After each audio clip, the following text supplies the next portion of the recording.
Kalau Anda dipercaya umat, nggak akan ada ormas-ormas besar bentuk lembaga ambil zakat sendiri. Pemerintah jangan mentang-mentang punya power yang besar, juga seenaknya aja. Ya. Hati-hati loh, fatal, jangan sampai mancing amarah umat. Hai guys, ketemu lagi di Podcast Sentana. Saya Michael Sinaga bersama Pak Ustadz Reza dan Pak Janes Yahaan, pakar hukum. Kenapa saya ngajak Pak Ustadz Reza? Karena saya tadi ada mendengar, waduh ini luar biasa ini Pak.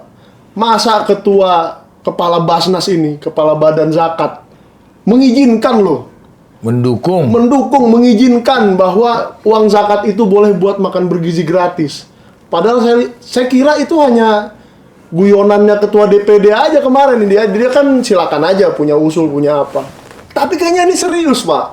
Uang zakat mau dipakai ke situ. Apakah memang boleh uang zakat itu dipakai? Jadi Basnas ini kan sebenarnya harus menunjukkan bahwa Basnas ini lembaga yang terpercaya. Betul. Ya. Ini kok jadi campur aduk begini, kok jadi kayak corong pemerintah gitu. Jadi nggak terpercaya lagi sekarang. Walaupun uang yang dikumpulkan Basnas ini kan untuk kesejahteraan rakyat.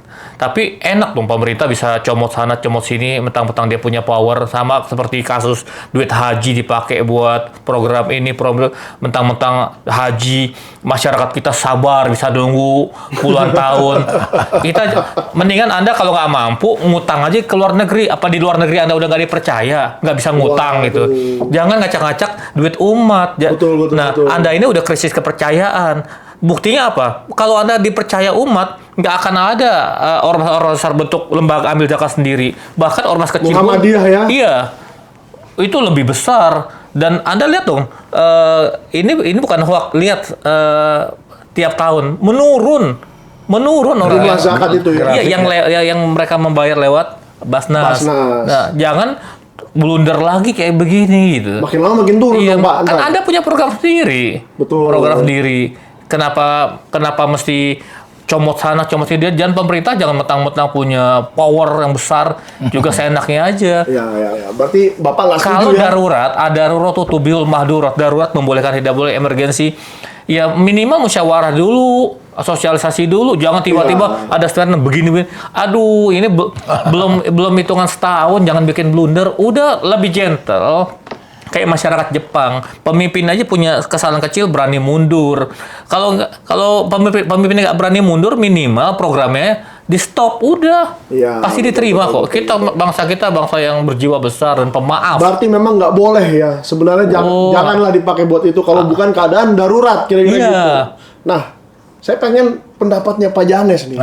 Nah, Pak Janes kan pasti sering memberikan perpuluhan ke gereja ya, kurang lebih mirip lah itu dengan zakat. Iya. Kira-kira kalau perpuluhannya Pak Janes dipakai untuk makan gratis, mau nggak? Ya bukan, itu kan perpuluhan kan untuk masalah keagamaan. Untuk gereja? Untuk gereja, nggak ada kegiatan ke gereja keagamaan. Jadi itu tidak ada makan gratis, mau nggak? Iya nggak mungkin lah, itu hal-hal yang mubazir sekali. Jadi percuma dong kita mengumpulkan itu untuk gereja, untuk namanya untuk keagamaan, tiba-tiba ke pemerintah, ya nggak mungkin. Masa harusnya pemerintah menyumbang ke gereja, bukan gereja malah menyumbang pemerintah seperti Pak Ustadz bilang. Itu sebetulnya kita kan kita nggak ngerti masalah zakat itu, tapi udah jelas udah diterangkan Pak. Kalau di gereja gimana lah? Iya, kalau di gereja memang nggak mungkin terjadi itu, nggak mungkin. Nggak ada yang udah protes tidak setuju lah.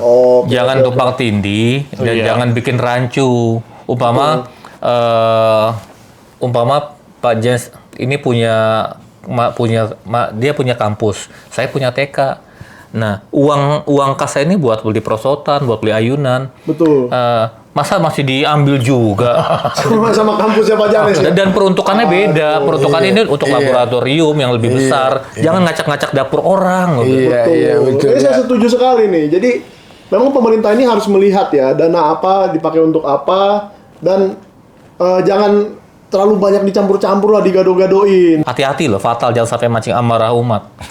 Iya, umat Islamnya nggak semuanya lembek. Ada Islam garis keras, ada yang wah bahaya nih kalau sampai ranah ini. Ini sensitif sekali pemerintah. Jadi berbahaya usulan dari ketua DPD dan Basnas ini, jangan-jangan nanti diinterpretasikan lain oleh Basnas coba deh konsultasi ke Menteri Agama. Menteri Agama kita tuh pakar fikih, ahli tafsir, hebat itu. Ya. Dan beliau pun juga pasti nggak akan menolak soal ini. Harus masih apa akan bisa. menolak Iya. ya. Tidak akan setuju. Wah, itu guys. Jadi kesimpulannya ya. Saya ambil kesimpulan bahwa memang pemerintah ini harus mengevaluasi apa yang memang di lapangan sulit dilaksanakan, memang anggarannya nggak ada, memang logistiknya sulit dan hitung-hitungannya tidak masuk, tidak usahlah dipaksakan. Iya. Apalagi sampai minta zakat. Iya. Uang zakat itu kan bukan untuk itu ya, Iya. Pak Ustadz ya. Nah, jadi Konyol itu. konyol Pak Ustadz ya. Ya, itulah kesimpulan dari Sentana. harus minta maaf. Siapa yang harus minta maaf, Pak? Iya, yang berstatement. Kalau yang statement masyarakat biasa, Oh, ini ketua pejabat DPD itu disuruh minta maaf tuh, Pak. Pak Iya. Ketua DPD, tolong Bapak minta maaf karena jangan sampai nih ahli-ahli agama jadi meminta ke Bapak seperti ini. Oh, kan zakat, begitu ya. zakat itu fatal karena bahkan Rasulullah pun pernah memerangi orang yang nggak mau bayar zakat. Jadi yang dipisahkan antara pajak dan zakat. Udah, Betul. kalau nggak ada duit stop dan coba jujur menteri-menteri punya anggaran nggak? Ya, betul. Jujur gitu, jujur aja. Nah, tapi kalaupun itu di stop, penonton jangan stop nonton Sentana. Setiap hari harus nonton Sentana, tetap harus like, Iya. subscribe, dan komen. Kalau kamu lebih suka zakat tuh buat makan gratis, komen aja. Ya. Jadi begitu kesimpulannya guys. Thank you Pak Ustadz dan Pak Janes. Kita ketemu lagi di episode berikutnya. Thank you.